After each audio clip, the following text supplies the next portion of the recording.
नमस्कार। BCom part first paper second का class के अंदर आज हम पढ़ेंगे जनसंख्या के सिद्धांत।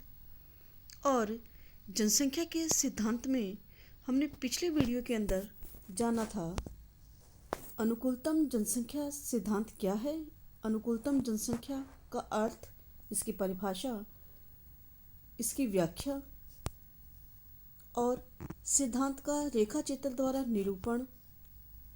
अनुकूलतम जनसंख्या क्या स्थिर बिंदु है, इसके बारे में हमने विस्तार से जानकारी ली थी। इसी सिद्धांत के क्रम को आगे बढ़ाते हुए आज हम जानेंगे कि सिद्धांत की मान्यताएं क्या है, यानी किन मान्यताओं के होने पर यह सिद्धांत काम करता है। अनुकूलतम जनसंख्या सिद्धांत की आधारभूत मान्यताएं: उत्पादन साधनों के आदर्श समन्वय पर आधारित।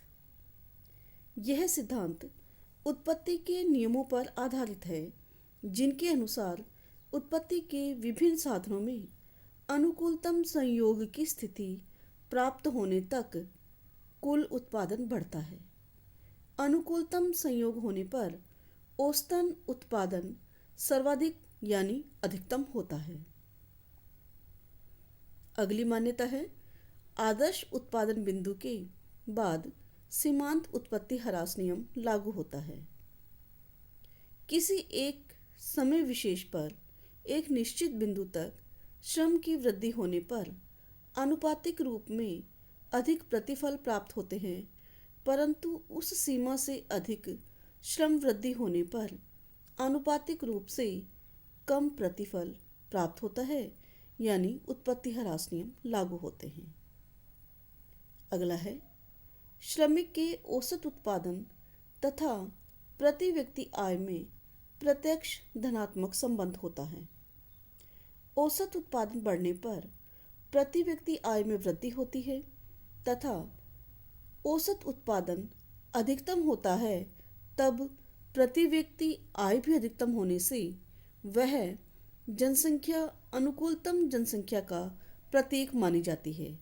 यानी कि जिस बिंदु पर प्रति व्यक्ति अधिकतम आय होगी, औसत उत्पादन भी अधिकतम होगा, वहाँ अनुकूलतम जनसंख्या मानी जाती है। यह इस सिद्धांत की मान्यता है। डाल्टन और रॉबिन्सन की अनुकूलतम जनसंख्या संबंधी विचारों की तुलना। डाल्टन के अनुसार अनुकूलतम जनसंख्या वह है जिस पर प्रति व्यक्ति आय अधिकतम हो, जबकि रॉबिन्स के अनुसार अनुकूलतम जनसंख्या वह है जहाँ पर अधिकतम उत्पादन संभव होता है।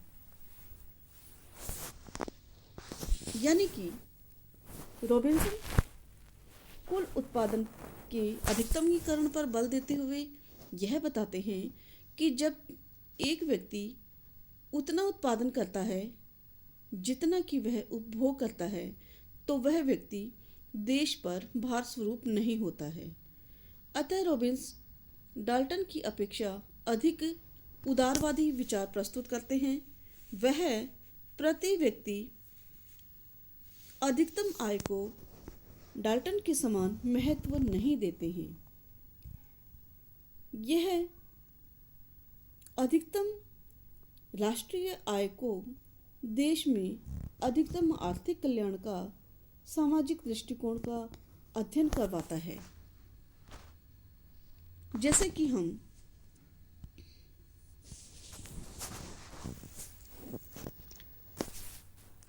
तालिका में देखते हैं, जिसके अंतर्गत देश में जनसंख्या का आकार, कुल उत्पादन, प्रति व्यक्ति उत्पादन, कुल उपभोग तथा प्रति व्यक्ति उपभोग के बारे में जानकारी दी गई है।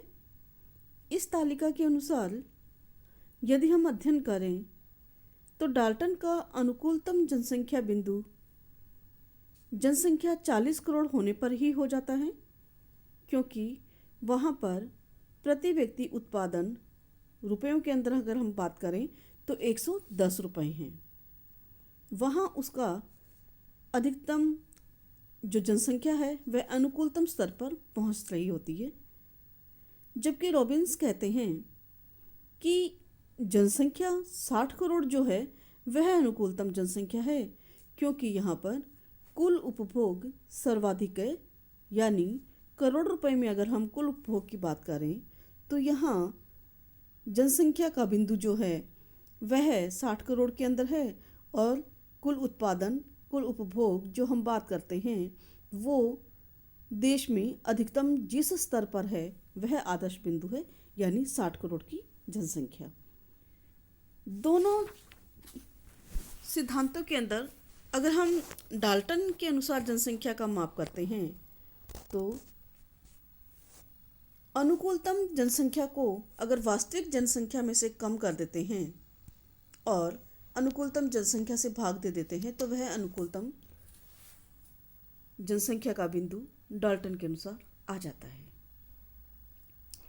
सिद्धांत में स्पष्टतया जहाँ हम डाल्टन की बात करते हैं तो वह प्रति व्यक्ति उत्पादन जहाँ अधिकतम है वहाँ आदर्श जनसंख्या को मान रहा है, जबकि रॉबिन्स कहते हैं कि नहीं, प्रति व्यक्ति उत्पादन की बजाय अगर हम कुल उत्पादन को अधिक महत्व दें तो हमारी जनसंख्या जो है 60 करोड़ पर अनुकूलतम होती है।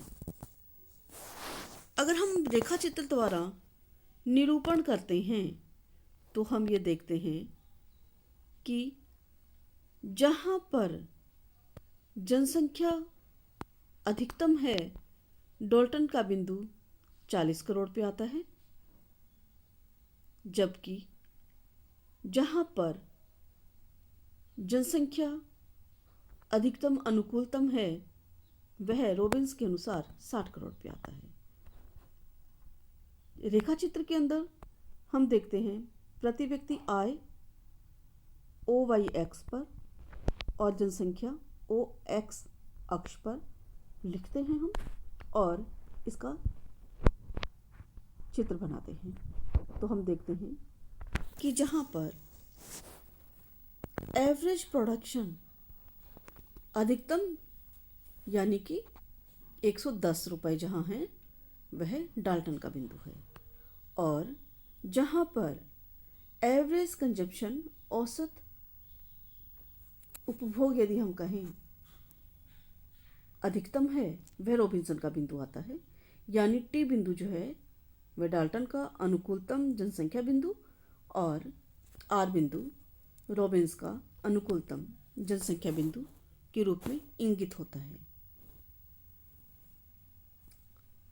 दोनों के विचारों को अगर हम स्पष्ट रूप से देखें तो हमें पता चलता है कि रॉबिन्स का जनसंख्या संबंधी दृष्टिकोण डाल्टन की अपेक्षा अधिक उदार है, क्योंकि रॉबिन्स जनसंख्या की वृद्धि को तब तक बुरा नहीं मानते जब तक कि प्रत्येक अतिरिक्त व्यक्ति उतना उत्पादन कर लेता है जितना कि वह उपभोग करता है, तो वह देश पर भार समान नहीं होता।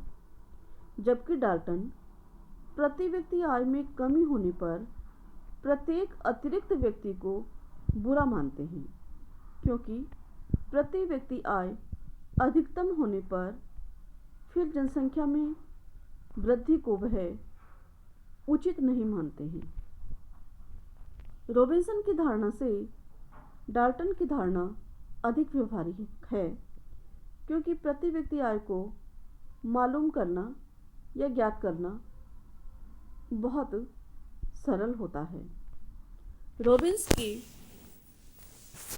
सिद्धांत में वितरण के महत्व को ठीक प्रकार से स्वीकार नहीं किया गया है, जबकि डाल्टन ने वितरण को अधिक महत्व दिया है। यानी कि डाल्टन की जनसंख्या का संबंध उत्पादन और वितरण से है, जबकि हम रॉबिन्स की बात करते हैं तो उसकी सिद्धांत का जनसंख्या का संबंध उत्पादन और उपभोग से जुड़ा हुआ होता है। अनुकूलतम जनसंख्या सिद्धांत की आलोचनाएं। यह एक सिद्धांत नहीं है। अनुकूलतम जनसंख्या सिद्धांत के बारे में कुछ अर्थशास्त्री यह मानते हैं कि यह कोई सिद्धांत नहीं है, क्योंकि इसमें जनसंख्या की वृद्धि के संबंध में क्यों और कैसे के प्रश्नों का कोई उत्तर ही नहीं दिया जाता है। इसमें जनसंख्या के घटने बढ़ने के नियमों का उल्लेख नहीं है। इसी प्रकार इसमें जनसंख्या को नियंत्रित करने का कोई सुझाव नहीं है। यह केवल अनुकूलतम जनसंख्या के बारे में बात करता है, पर यह नहीं बताता कि किसी देश में दी हुई परिस्थितियों में उस देश की आदर्श जनसंख्या क्या होगी। जनसंख्या पर केवल आर्थिक दृष्टिकोण से विचार करता है, जबकि जनसंख्या से सामाजिक, राजनीतिक आदि पहलुओं पर ध्यान नहीं देता है। यह सिद्धांत सामाजिक उद्देश्यों के प्रति भी संकीर्ण होता है। किसी भी देश की वास्तविक प्रगति उसकी शिक्षित, स्वस्थ, बुद्धिमान और उच्च नैतिक स्तर वाली जनसंख्या पर निर्भर करती है, न कि केवल प्रति व्यक्ति अधिकतम उत्पादन पर। प्रति व्यक्ति आय अधिकतम होने का अर्थ यह नहीं होता कि देश में जनसंख्या बुद्धिमान है या वह देश नैतिक स्तर से ऊंचा है। यानी कि इस सिद्धांत के अंदर सामाजिक लक्ष्यों और उद्देश्यों के प्रति कोई जानकारी नहीं दी गई है। साथ ही राष्ट्रीय आय के न्यायोचित वितरण पर भी यह सिद्धांत ध्यान नहीं देता है। प्रति व्यक्ति आय का अधिकतम होना डाल्टन के अनुसार अनुकूलतम जनसंख्या का परिचायक है। प्रति व्यक्ति आय का अधिकतम होना ही पर्याप्त नहीं है, बल्कि उस आय का यथासंभव समान वितरण होना भी आवश्यक है। अगर देश की समस्त उत्पत्ति का बड़ा भाग केवल कुछ ही धनिकों के हाथ में केंद्रित हो जाता है, तो प्रति व्यक्ति आय अधिकतम होने पर भी देश की जनसंख्या का एक बड़ा भाग गरीबी व भुखमरी का शिकार होगा।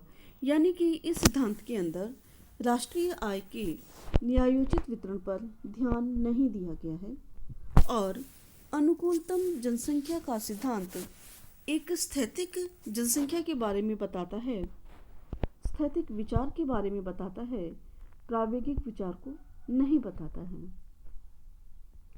और वास्तव में देखा जाए तो अनुकूलतम जनसंख्या का बिंदु लगाना देश में प्राकृतिक साधनों, उसकी उत्पादन कुशलता, तकनीकी ज्ञान में परिवर्तन होते रहने से देश में औसत उत्पादन का स्तर भी घटता बढ़ता रहता है। तो एक अनुकूलतम जनसंख्या का पता लगाना कठिन कार्य हो जाता है, क्योंकि प्रायोगिक विश्व में अनुकूलतम जनसंख्या का बिंदु निरंतर बदलता रहता है। यह सिद्धांत जनसंख्या समस्या के समाधान के लिए कोई दिशा निर्देश नहीं देता है और अव्यावहारिक मान्यताओं पर आधारित है। लेकिन फिर भी यह सिद्धांत एक आशावादी सिद्धांत के रूप में जाना जाता है और जनसंख्या के संबंध में संतुलित और विवेकपूर्ण दृष्टिकोण अपनाता है।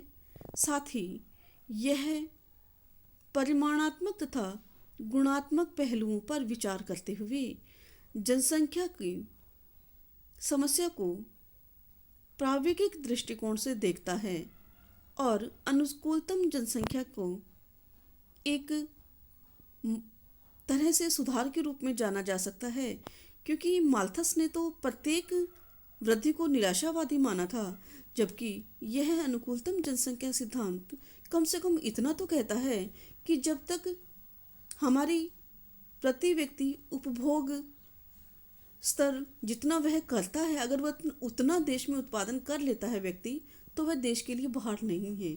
यानी कि माल्थस की बजाय यह सिद्धांत कुछ तो आशावादी है और यह जरूर है कि इसने व्यवहारिक समस्याओं का समाधान नहीं किया, लेकिन फिर भी इसने एक आशावादी दृष्टिकोण अपनाते हुए प्रति व्यक्ति आय के स्तर को जांचा है और उसके आधार पर ही जनसंख्या को भार है या नहीं के रूप में अपनी धारणा को स्पष्ट किया है।